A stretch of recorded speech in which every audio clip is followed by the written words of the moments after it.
Hey there, everyone. Welcome back to Utility Sports, and today we're covering the Golden State Warriors in our trade guide series where we go across the NBA, cover each and every single NBA team, who they could potentially look to trade, some potential trades that they would look at, and a lot more about where the team is currently at and which way I think that they could operate, whether they'd be a buyer, seller, those kind of things. That's what we're going to address in this video.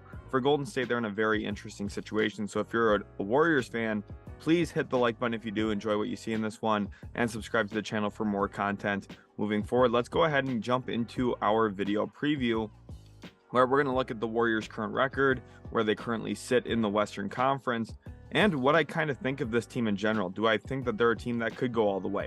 Or do I think that they're a team right now that maybe could miss the playoffs or struggle in the play-in? That's what we're going to talk about. We're going to look at long-term cap space for this team. That's going to be a very short segment in this video. We'll look at the draft pick status, what they own, what they do not own for their own draft picks moving forward. We will also look at their tradable players. Of course, there's some interesting names when it comes to the Golden State Warriors. We got the young guys, and I actually did include one older guy on their roster. I think a lot of people are going to have a good idea on who that is from the thumbnail. We're going to look at some potential trades that this team could execute. I have two specifically. Then we'll talk about the actual potential activity level, which is a completely different kind of way to think about things. You know, we can line up potential trades all day long. Potential activity level really kind of shows what this team's going to look to do, if they're going to look to be aggressive or not. And I think that's going to answer really what to expect from Golden State this season, if they're going to make a trade during the season or not. So let's go look at that current record. Right now, they're 21-22 at the time I'm recording. Today is January 16th, the day I'm recording this. They are 8th in the Western Conference at this point, so they would be included in the play-in game the day that I am recording this if the season were to end right now. We are just a little bit over halfway into the season, but they are only one game back of the 6th place spot, so it's possible they could avoid the play-in that way. But at the same time, they're only a half game ahead of the 12th seed, which means they could miss the play-in altogether and the playoffs, which is pretty scary right now with the way that the Warriors season has gone. You know, Steph Curry missing some time. They've really struggled on the road this season, which is atypical for a team that's been so good, so dominant the last 5-6 years for the most part. Obviously, they've had, you know, a couple down years in there where they were picking pretty high, but the Warriors, I mean, it's kind of shocking because the team's healthy. You would think, hey, Klay Thompson's got a little bit of time back under his belt, and he's had a really good month actually in the last, you know, month and a half or so. So it's interesting that the Warriors kind of started out so poorly and never really have righted the wrongs there. For the most part, they are, you know, one game below 500, which is kind of shocking to me. At this point of the season, I would have just expected this team to be a much higher seed, a much better record than they are at this point. So it is pretty surprising to me. I thought they would be the number 2 or 3 seed this year in the West. They've just kind of left a little bit to be desired there. Obviously, the Draymond Jordan Poole situation, I think, plays a little bit into that. I think it's impossible to deny that that has some impact for sure. But at the end of the day, I'm still not ruling this team out. I think that they are a dangerous team, especially come playoff time. I don't think any team in the league would want to see them. So let's go look at the long-term cap space. Like I said, this is going to be the shortest segment of the video. This is just not in the realm of possibility for Golden State. They got Wiggins on an extension. They got Jordan Poole on an extension. Steph Curry's locked in. Klay Thompson's got, a pretty good-sized contract. Draymond Green has a player option for next year. This team just doesn't have money. They've committed money. They're well into the luxury tax. They've also got 3 guys on first-round pick deals in the lottery between Wiseman, Kuminga, and Moody. So, you know, those contracts aren't small either. So the Warriors, they're very, very committed to this current roster in terms of how much they're paying them. Long-term cap space just is not in the realm of possibility for Golden State. But for draft picks, this is where it's pretty surprising that with how good they've been able to hold on to most of their draft picks. They do owe their 2024 first-round pick, which is top 4 protected, to the Memphis Grizzlies. That's from trading Andre Iguodala away back when they were kind of at a spot where they actually really had to make some decisions based on money. With all the injuries that they sustained, Kevin Durant leaving in free agency, they wanted to try and save a little bit of money, and it cost them that pick. At the time they traded it, everyone was thinking, oh, that's 4 or 5 years from now. It's not a big deal. But now as we move closer, you're kind of thinking, oh, kind of hurts to not have that pick. But otherwise, they do have a clean slate. They have all of their other first-round draft picks. They don't have any second-round picks the next 2 years, but back into 2025, they do. So This team doesn't have all their assets, but for the most part, they're not really strapped either. They've got a pretty good amount of picks that they could go out and make some moves if they really wanted to. Not that I think that there's a real move out there that they need to make this year, including first rounders though. So here's their tradable players. And this is where the video gets very interesting because I think there's going to be some, widespread controversy on what people think the Warriors should do here. Let's start with Draymond Green. 2 years, $53.4 million left on his contract, but that final year, about $28 million or so, is a player option. Because of that, it's very likely that we could see him leave in free agency. In fact, in a recent interview on a podcast, he said, and I quote, "The writing's on the wall in terms of a potential departure from Golden State. When you look at how much money they're already committing to other players on the team, and Jordan Poole, Andrew Wiggins, of course, Steph Curry's not going anywhere. I'm sure that they would like to keep Klay Thompson around as well. And then they've got those rookies like Wiseman, or not rookies, but the guys on the rookie contracts, and Wiseman, Kuminga, and Moody. Right now they're paying about $189 million for this team in terms of cap space that they've, basically pushed out the door using bird rights to keep these guys around. Means that their payroll with the luxury tax is around $300 million. It's significant. It's the highest in the NBA, and it's not even close. Because of that, Draymond Green possibly could not return next season, meaning that he would be technically an expiring asset here that they should maybe consider moving. But it's really hard. It's really, really difficult. Draymond Green is one of their most important players, if not the second most important player on the team. Obviously, Steph Curry is number one. There's no question about it. He's the most important player. But Draymond Green is so much of their scheme. And I know people are going to say, well, defensively, of course, offensively, Draymond Green is vital to them. He really is. And if you don't watch the games, you won't know this. But Draymond Green and Steph Curry probably have the best two-man connection of all time in the NBA. The way that they connect in terms of passing and moving off of each other is something I've never, ever seen before in the NBA. Their two-man game is at another level. And not that Steph Curry would take a step back without Draymond, but you're losing little elements to your offense, like a Steph Curry, giving handoff back to him and he gets a three-pointer off a Draymond drag screen.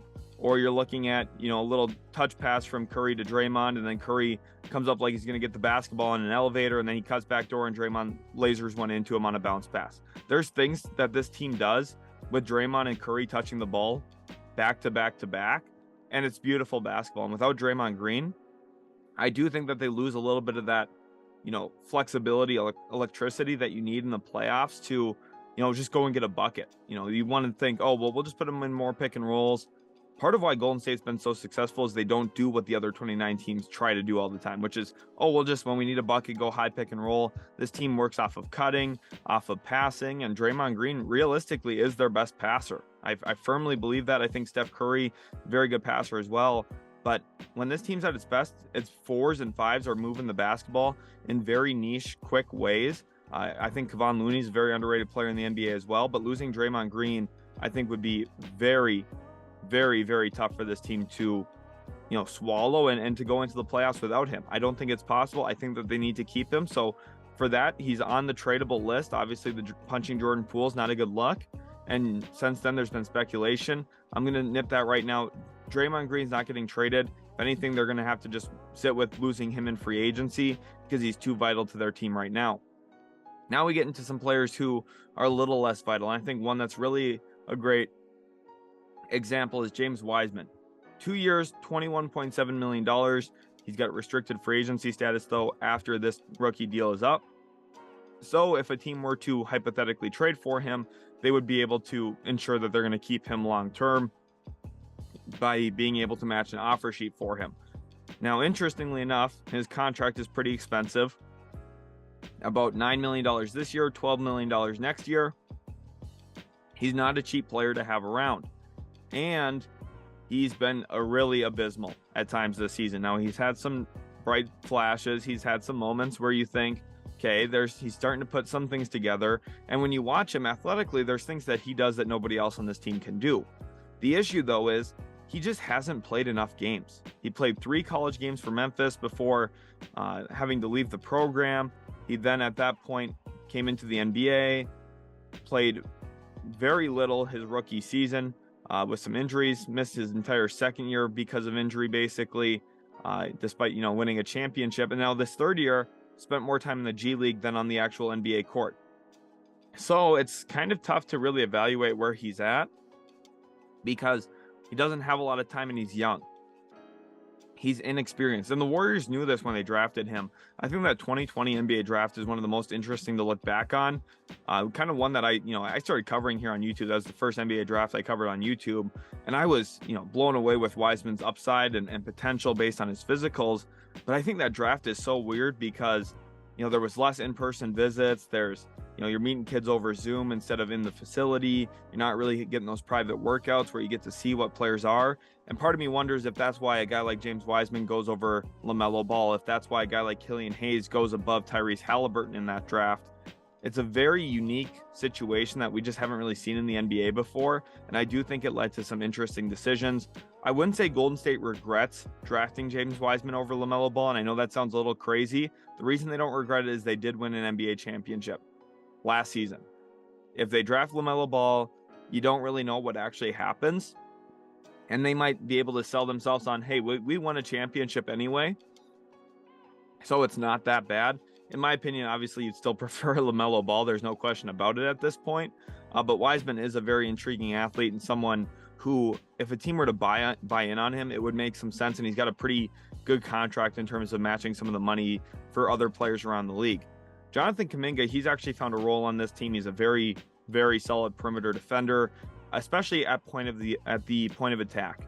I think defensively right now, you can tell he's young. Sometimes off the ball, he gets, lost and doesn't communicate through screens perfectly. And sometimes a little late on rotations, those kind of things that are pretty typical for a young guy. He's going to struggle there. But when he is guarding on the basketball at the top of the key or off the wing, I think he does a very, very good job in those ways. And I think he's someone who, when you come to playoff time, is Jonathan Kuminga somebody you would trust putting on Luka Doncic for 10 to 15 minutes a game when Andrew Wiggins is not on the court? I think probably. So I think he's somebody that they would really not want to part with unless there was some big trade where you're looking at somebody, some type of star that you're getting back, probably looking at like Draymond plus Kuminga plus picks for a player. And, I don't think that's going to materialize this year. I just don't think that's out there. So I would be pretty shocked to see Jonathan Kuminga actually get traded this year. Moses Moody, of course, taking a few picks after Jonathan Kuminga in that 2021 NBA draft. And interestingly enough with Moody, out of him and Kuminga, I thought he was a little bit more of the NBA ready guy. Coming out of Arkansas, he could really shoot the basketball, and I thought he had pretty nice off-ball potential for this team, playing off of Steph Curry. And, of course, Jordan Poole took the big step forward, which I think has eaten some of what Moody's minutes would have been. At the time they drafted Moody, I was kind of a little unsure what we'd get out of Jordan Poole. The year before that, he had spent some time with the Santa Cruz Warriors, and he had shown some flashes, but he was still somewhat inefficient, and he has taken massive steps forward. Of course, this year maybe not as promising as a lot of people would have liked, but Jordan Poole is still a very good player in the NBA, so I think that's eaten some of Moses Moody's role here. But at the end of the day, Moody's still a solid player and someone who I think they would only part with if there's a deal out there that really makes sense in terms of turning them into a contender. Let's go ahead and jump into our first potential trade, and this does include James Wiseman, Moses Moody, and then also JaMychal Green to make the money work here. And they're sending him to Indiana for Myles Turner. And this is one of those interesting trades. A lot of people are going to be saying, whoa. The Pacers want first-round picks. They're not going to trade Myles Turner for something less than first-round picks. We'll talk about that here in a second. Myles Turner is somebody who is a very interesting name. We are going to have a video come out on the channel probably within the next day or two about Myles Turner's contract extension at this point and why he should or should not sign it, and there's a lot of different avenues here for Indiana to keep him. But there have been reports that he's also turned down some contract extension offers, which means it's possible that Myles Turner does not want to be in Indiana. So trading him is a possible avenue for Indiana. Now, I don't think it's something that they have to do. They also did sign DeAndre Ayton to an offer sheet. So coming into the year, I don't believe that they were sold on Myles Turner being their long-term center. But I do think it's something that they'll at least consider holding on to. But if the writing is on the wall for them in terms of, hey, Myles Turner's going to leave us in free agency this offseason because he is on an expiring deal, it's possible that Indiana might say, okay, it's time to cut our losses here, make a trade for some young guys, put them around Tyrese Halliburton. And this is a pretty good chance for them here. Think back to the Paul George trade. Who did Indiana acquire in that deal? Did they acquire first round picks? No, they did not. They traded Paul George to Oklahoma City for Domantas Sabonis, a big man who was a former lottery pick that they really liked, and for Victor Oladipo, someone who had already been traded once at that point of his career, but again, another former lottery pick, top 2 pick actually, who had not really found his footing yet in the NBA at that point in time. You know, he had some bright spots for Orlando, he had some flashes for OKC next to Russell Westbrook, but those 2 players just had not hit their potential yet, and Indiana believed in them. I think this would be a perfect example of that again here. You trade a good player in Myles Turner for a former number 2 overall pick in James Wiseman, very similar to the Domantas Sabonis and Victor Oladipo situation where, you know, you're looking at Oladipo being the number 2 overall pick, Domantas Sabonis, a promising young player. Now, Sabonis and Wiseman, very different players, right? Wiseman's uber athletic and somebody who has all the physical traits that you're looking for. And Domantas Sabonis, more of a skill set player. He's obviously very physical and strong. He's a big time player, right? Domantas Sabonis is. My point here is Kevin Pritchard and Indiana has shown willingness to trade good players for young players that aren't as proven yet to this point. And I think this is a really good example of it. Wiseman, I think, could be a really fun pick and roll partner with Tyrese Halliburton. I think it could really slow the game down for him. You look at what Rick Carlisle has liked to play at center in his time in the NBA. You think back to Tyson Chandler on the 2011 Mavs, you know, an uber athletic big man who could protect the rim and go swat shots. I think Carlisle could really help get the best out of Wiseman by slowing the game down for him and saying, hey, look, when you're in, I want you to go block shots. We have Isaiah Jackson behind you. It would give them 48 minutes of consistent shot blocking. They already have that with Myles Turner, of course, who's been one of the best rim protectors in the NBA the last 3-4 seasons. But if you're scared of losing Turner, this deal does make some sense for you. Getting a former number 2 overall pick with, I still think, a lot of upside. He's very raw. It's probably not going to help you win a ton on day one. And right now, I know Indiana's in a position where they are winning a lot of games. I still think that their outlook should be focused around the next 6 or 7 years, though, of Tyrese Halliburton, not just this season. Moses Moody, I think, could be a really nice bench scorer for them once Benedict Mathurin becomes a full-time starter, even if it's not this season, probably a year from now or so. Moses Moody off the bench with Chris Duarte. You still have Buddy Hield on this team too, which I think pairs really well with Tyrese Halliburton. We know those 2 guys are a really dynamic duo in terms of Buddy Hield being able to get off deep range shots with Halliburton finding him oftentimes in transition or, you know, just by dribble drive penetration and kick. I think this Indiana Pacers team would still be pretty good after making this move, and I think Golden State probably gets the bump that they would need in season for a Myles Turner trade here, that he can block shots, he can play next to Draymond, he's a very consistent center, but they do have Kevon Looney, who I think is very underrated, and I don't think the Warriors are necessarily panicked to make a deal like this. Potential trade number 2, and this one involves less to give up, and I think I prefer this one here actually for Golden State. They received Jared Vanderbilt here, now of the Utah Jazz, former Minnesota Timberwolf. And he's really taken some big steps forward this year for Utah. A year ago for Minnesota, he was strictly sitting in the dunker spot and, you know, catching laser passes from Karl Anthony Towns from the opposite elbow down to the block, and he would just go up and dunk it. That was basically his entire offensive game. This year for Utah, it's a little bit different. He's catching and shooting corner threes, which is a really big step forward in a positive way for his career, makes him a lot more playable come playoff time. And he's also been able to kind of push the ball in transition, and he's showing a little bit more playmaking skill set than he ever was able to show in Minnesota, which I really like here for Golden State, especially considering the fact that it's possible they lose Draymond Green. Now, Vanderbilt, he gets the big time blocks. He's super athletic. He's going to pin shots off the glass. He's going to make some highlight plays defensively. But one thing people don't consider enough, though, especially when you're watching highlights, you know, a highlight play is never somebody rotating in and you know, playing with straight verticality and a guy just misses a 8-foot jump shot, right? Or a 5-foot push shot. Those things don't make highlight reels. And the issue is Jared Vanderbilt doesn't do those things as much either. He's somebody who He's very jump happy. He likes to try and get those blocks. He likes to contest around the rim by jumping. And because of that, he does put himself out of position sometimes to rebound the basketball. If you look at his rebounding splits for his career, he's actually a much better offensive rebounder than defensive rebounder. And it's because he's mitigating his position to try and make some of those highlight plays like we talked about. But at the cost here, it makes a lot of sense for Golden State. The Utah Jazz here would receive Jermichael Green in here to make the money work. Patrick Baldwin Jr., former first-round pick this past year, I believe 28th overall, and a 2025 second-round pick.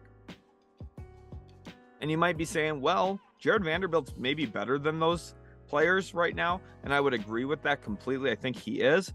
But Utah, Danny Ainge, and Justin Zanuck, they've shown willingness to trade for guys who were recent first-round picks.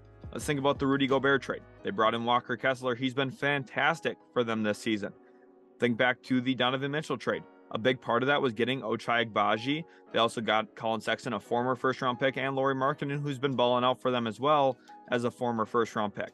Now, you look at Patrick Baldwin here, guy who there was a ton of potential going into Milwaukee when he went to college there. Of course, things didn't pan out. He couldn't stay healthy and didn't really produce at that level.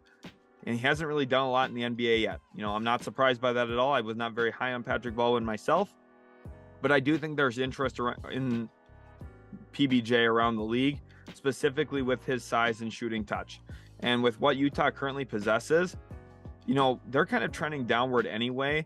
I don't know if they look at Jared Vanderbilt as a long-term mainstay guy or not. And I think that there's a way that they could look at him that way.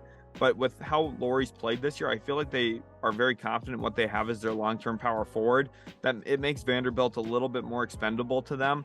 And they maybe would like to take a swing on potential here with Patrick Baldwin Jr. Again, I don't think this trade likely gets done. I think it's, maybe a starter's point for, hey, let's talk about this a little bit.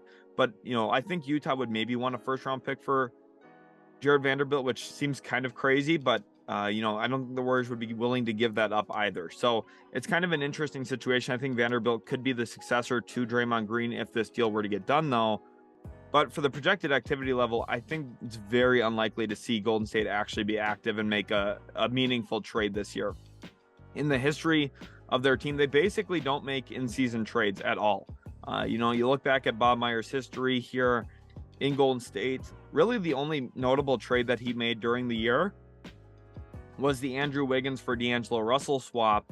And that was when this team was way eliminated from the playoffs, right? The Warriors were not a good team. Steph Curry was out first year without Kevin Durant. Klay Thompson was out as well. The team just wasn't good. I think their starting backcourt for half the season was Jordan Poole, really, really young Jordan Poole, and Damian Lee. That team was just not good. They're very young. And they just needed to make a move long term. And they knew D'Angelo Russell wasn't a fit. Andrew Wiggins was. That's really the only big trade that they've made during the season. Otherwise, their in-season trades have just mostly been salary dumps for second-round picks. Look at Brad Wanamaker when they traded him to Charlotte. Marquise Chris, they sent out the door. They traded Willie Cauley-Stein to Dallas for a second-rounder. For the most part, they've been very inactive. And I think that's going to continue this year. Now, the one thing that has to be said, we've seen them at the top and we've seen them near the bottom at the trade deadline. The last 4, 5, 6 years, we've really not seen them very consistently in this spot where they're, in the play-in chase. They're kind of right in the middle of the standings. So maybe that means they could go out and execute a trade. But like I said, I think it's unlikely that they do. If there's a team that's going to be quiet this trade deadline, my guess would be it's Golden State. I think Bob Myers likes to send the message that, hey, what we have in this locker room is enough to get the job done. And I think that's the message he's going to try and push again this season. Thank you guys so much for watching. Hopefully you did enjoy this video. If you did, make sure to leave a like, subscribe to the channel as well for more content just like this. We're going to have even more NBA trade guides coming out very, very soon here. So I hope you guys do enjoy these, and we'll catch you in the very next Utility Sports video.